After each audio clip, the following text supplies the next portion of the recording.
아들이 6살이던 해 가을이었어요. 퇴근하고 집에 들어서는데 현관문 열자마자 아들이 달려왔습니다. 신발도 못 벗었는데 달려오는 아들을 보면 하루의 피로가 싹 풀리거든요. 근데 그날은 달랐어요. 달려오다가 딱 멈추더니 갑자기 돌아서서 이렇게 말했어요.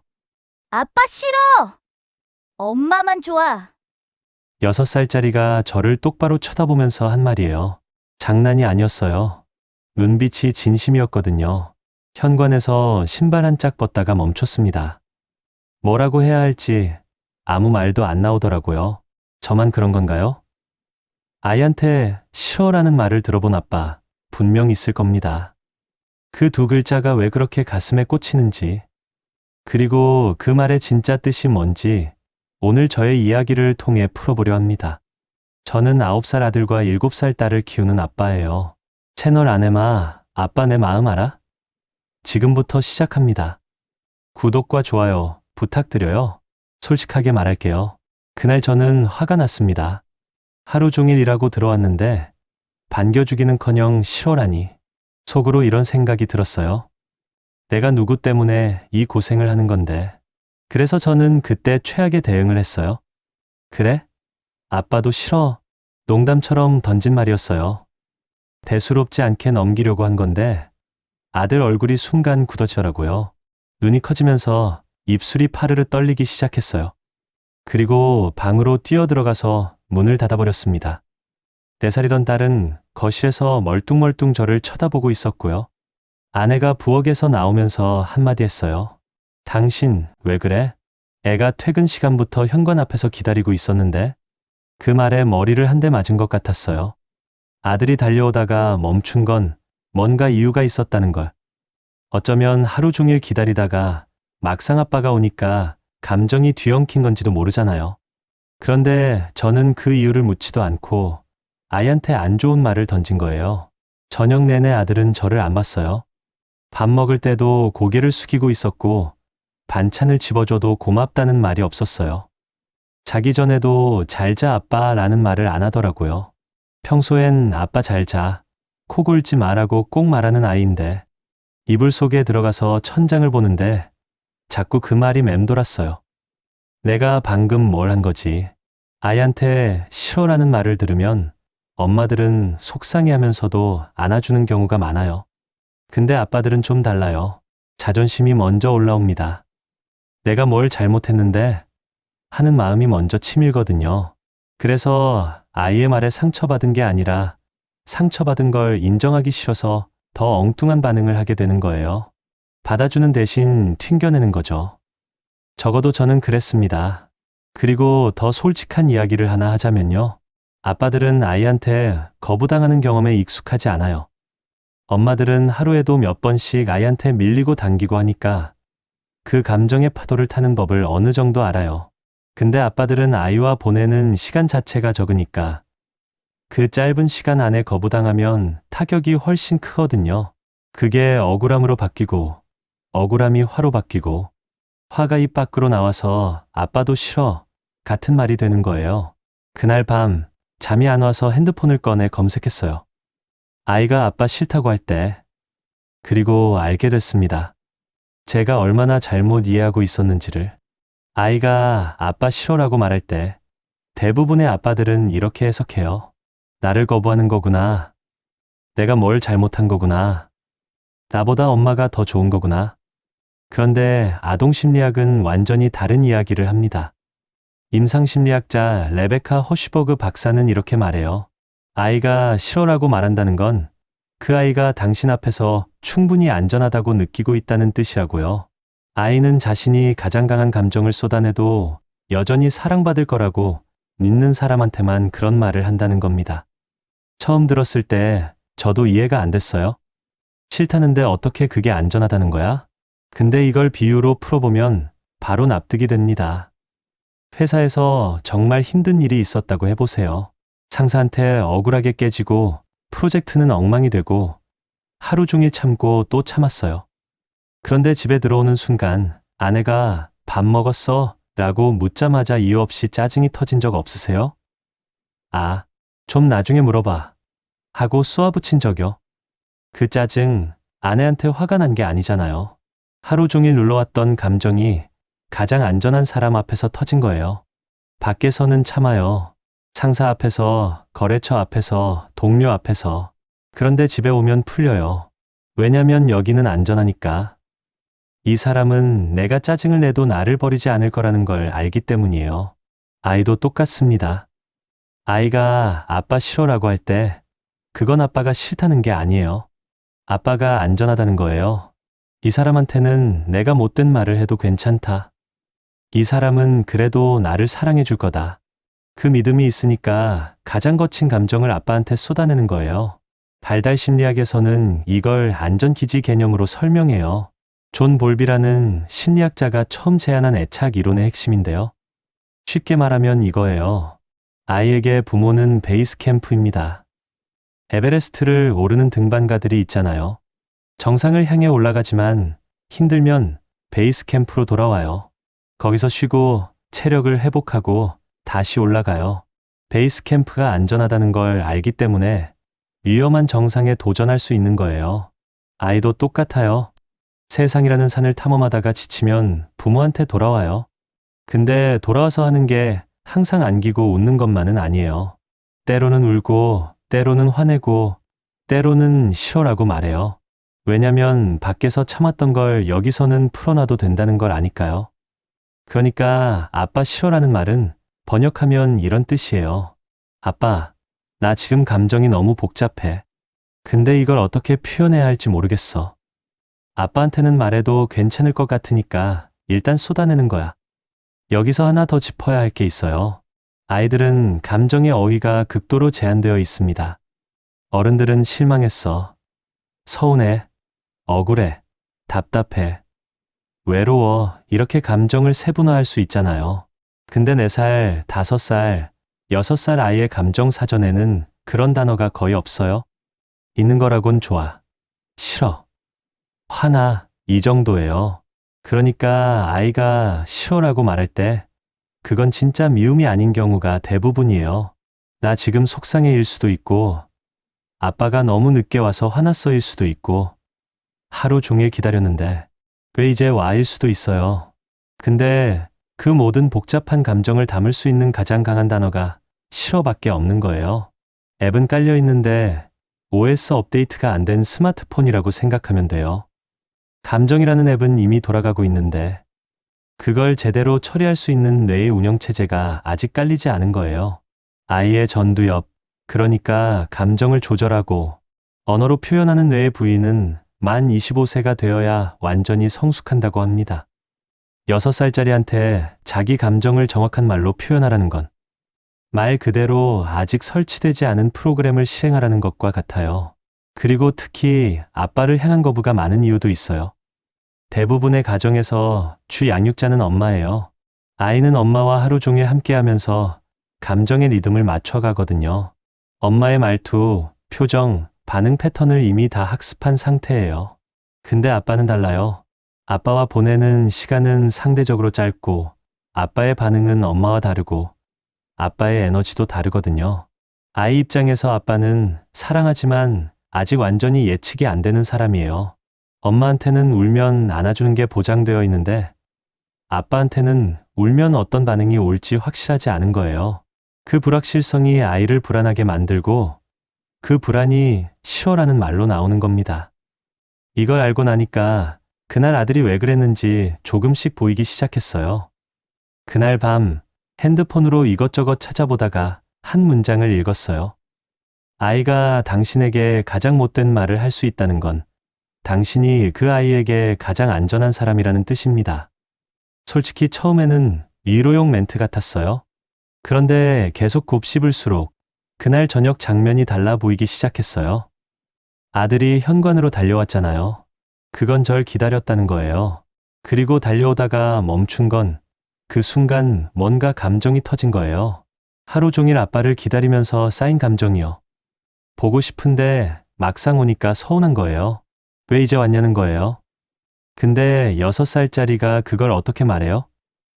아빠, 저는 오늘 하루 종일 당신의 부재가 서운했습니다 라고요. 그러니까 나올 수 있는 말이 아빠 싫어인 거예요.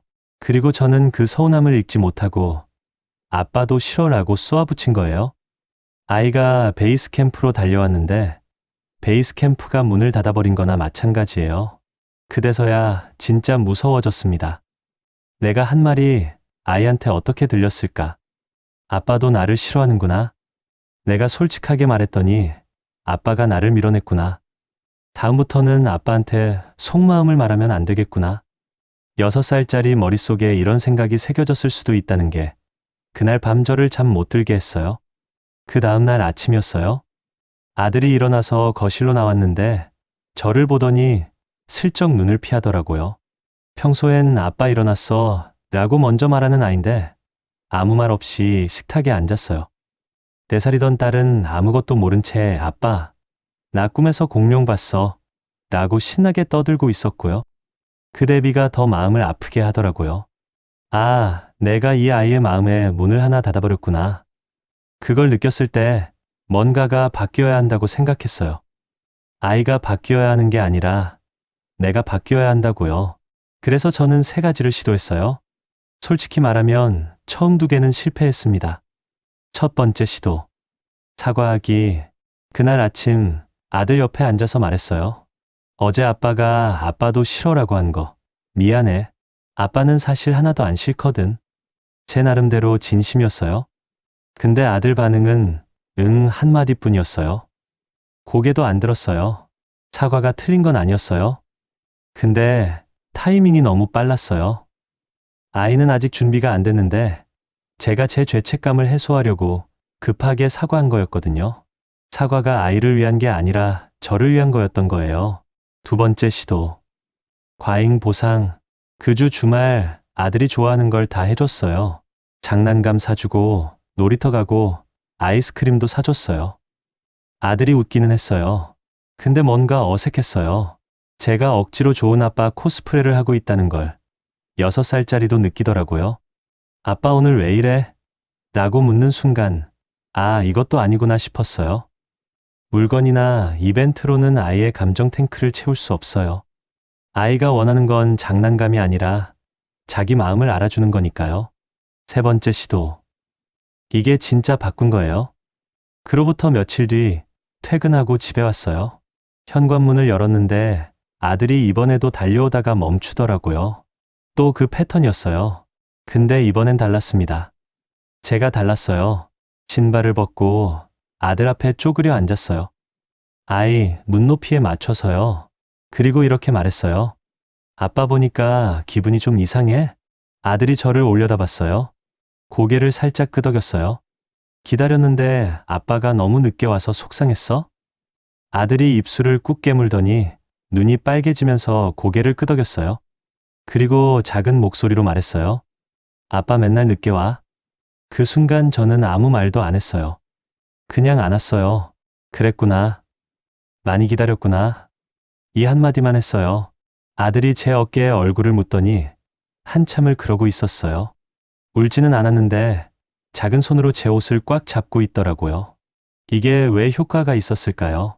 아이가 싫어라고 말할 때 우리가 해야 할 일은 그 말에 반응하는 게 아니에요. 그 말 뒤에 있는 감정에 반응하는 거예요. 싫어라는 껍데기를 벗기면 안에는 보고 싶었어. 서운해. 나 좀 봐줘가 들어있거든요. 그 안쪽을 읽어주는 거예요. 발달 심리학에서는 이걸 감정 명명학이라고 불러요. 아이가 느끼고 있는 감정에 이름을 붙여주는 거예요. 속상했구나. 서운했구나. 화가 났구나. 이 한마디가 아이한테는 엄청난 의미를 가져요.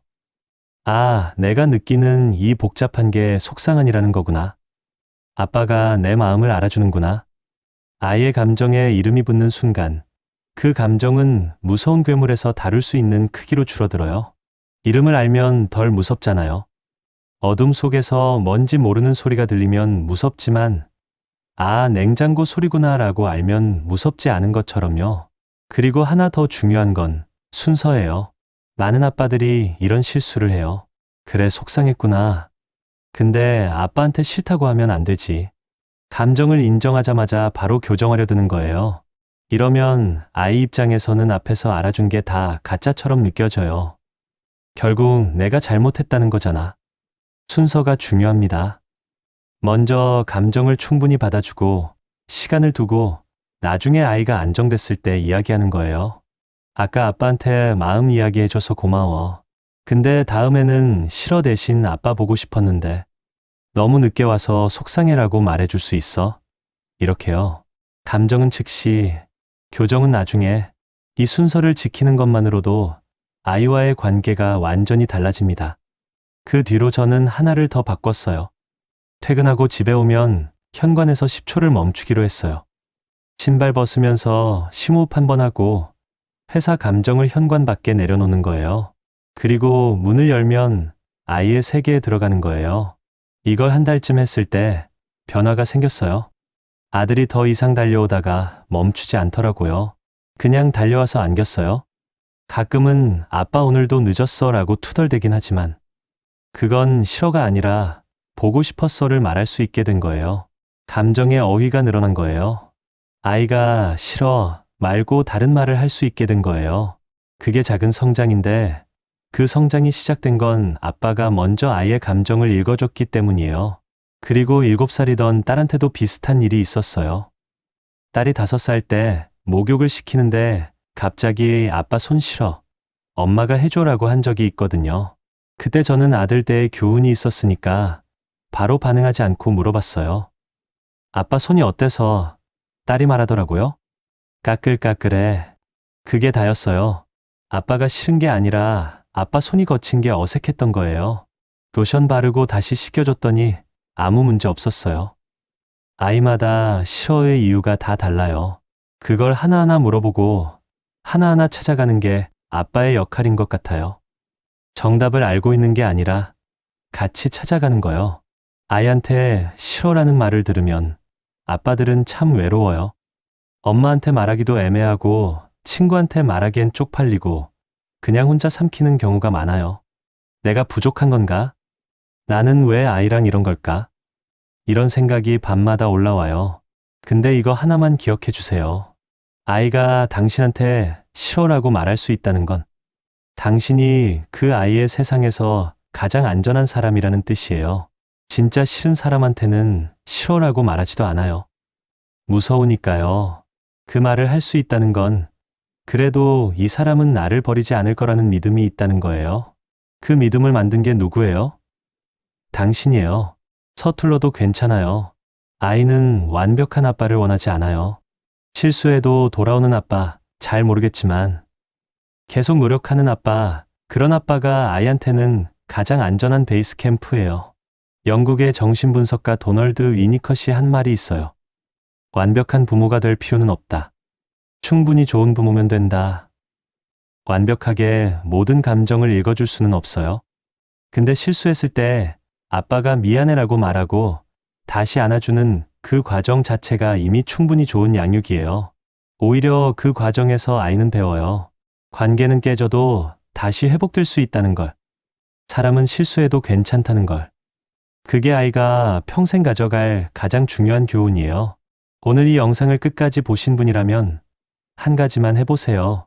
오늘 저녁 아이 옆에 앉아서 이렇게 물어보세요. 오늘 하루 어땠어? 아이가 뭐라고 대답하든 그냥 들어주세요. 고치려 하지 말고 판단하지 말고 그냥 들어주세요. 그 5분이 아이의 감정 사전에 새로운 단어를 하나 추가해 주는 시간이 될 거예요. 비슷한 고민을 하고 있는 아빠가 주변에 있다면 이 영상을 조용히 보내주세요. 말없이 공유하는 것만으로도 큰 위로가 되거든요. 그리고 구독 한번 눌러주시면 다음 이야기도 더 깊이 있게 준비할 수 있습니다. 어젯밤이었어요? 퇴근하고 늦게 들어왔는데 9살 아들이 아직 안 자고 거실에 앉아 있더라고요. 왜 안 자? 물었더니 이렇게 말했어요. 아빠 올 때까지 기다리고 있었는데, 그리고 아무 말 없이 제 옆에 와서 소파에 털썩 앉더라고요. 뭘 하는 건 아니에요. 그냥 옆에 앉아 있는 거예요. 한 입은 그러고 있다가 나 이제 잘게 하고 방에 들어갔어요. 7살 딸은 이미 자고 있었는데 제가 이불 덮어주려고 방에 들어가니까 잠결에 중얼거리더라고요. 아빠 왔어? 그 순간 생각했어요. 3년 전에 싫어라고 말했던 그 아이가 지금은 이렇게 기다려주고 있구나. 아빠, 내 마음 알아? 오늘도 들어주셔서 감사합니다.